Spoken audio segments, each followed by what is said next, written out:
Crunch some numbers here quickly. Last year, U.S. gun sales jumped 40%, rising to nearly 40 million. That's according to the FBI, in a year, of course, marked by unrest. But it continued into this year. In January, sales surged 60% from the same month a year ago. More than 4 million guns were sold that month alone. One more statistic. Of those sold in January, more than 1 million were sold in a single state, Illinois.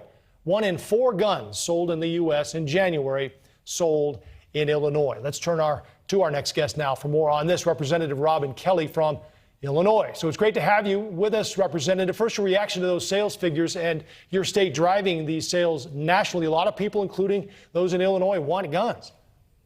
Well, I'm surprised that they're that high in one sense, but the thing is not that I'm against guns or gun safety advocates are against guns. If you have purchased your gun legally and you're not trying to hurt yourself or anybody else, then fine, you have a gun. We're not saying that no one should have a gun, but we do have a gun violence problem in the United States of America, mass shootings and everyday shootings. So I'm sure you've heard this, but Chicago has some of the strictest gun laws, yet some of the highest gun crime rates. 20 people were shot over the weekend, just last weekend. How do you explain that to people who say we have laws, but they're not, following them? I hear that all the time. Yes, Chicago has strict gun laws, but no state around us does. Over 60% of our crime guns come from Indiana and Wisconsin. We need national trafficking and we need store purchasing laws. So the guns don't all come from Chicago. They come from other places. We talked about with Andrew there, and I'd like to get your take on this too, the whole idea of the background checks, the psychological information that isn't passed along. The House just passed 2 background check bills. Would either of those have made a difference in the 2 most recent shootings, the one in Boulder and the one in Atlanta?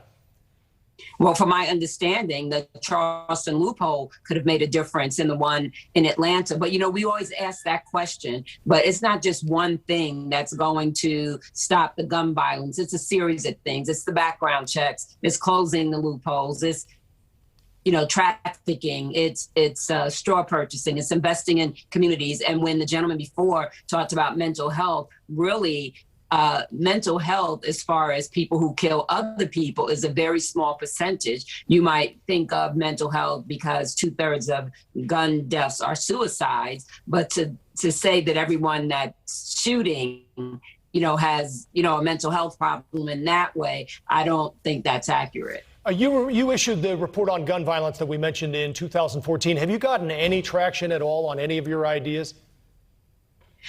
Well, of course, the recommendation was background checks and closing loopholes. And so, we've been trying to get that through. But as you can see, it's very, very difficult. We think that the Surgeon General should write a report on gun violence every year. It's a public health crisis. We need to talk about that.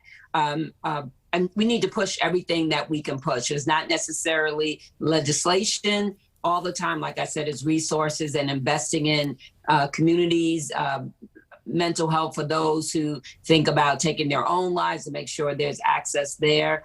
But it's not just one thing. Do you think something comes out of this shooting in Congress? Do you think Congress passes something as a result of this, whether it's background checks or anything else? Well, certainly, I think it'll pass. 2 bills already passed in the House, and we want to do more. And through appropriations, we will do more. But I can't speak for the Senate. I hope that they find their consciousness. How many times are we going to say we're sorry, or we're going to stand up and pray in a moment of silence? How many times are we going to say, oh, that's terrible, but then just move on? You're confident, though, that what these changes you're talking about would have flagged any of these most recent gunmen? Sure. No, I'm looking at the whole, not just these 2 recent, I'm looking at across the board. And I'm also not just looking at mass shootings. I'm looking at the everyday killings also. Yes, I do think right now, without these laws, we've caught people that should not have guns, but we just need to shore up the laws. We don't have, it's not that we're not following the laws we already have on the books. All right, Representative Robin Kelly of Illinois, thank you so much for your time, and thank you for joining us.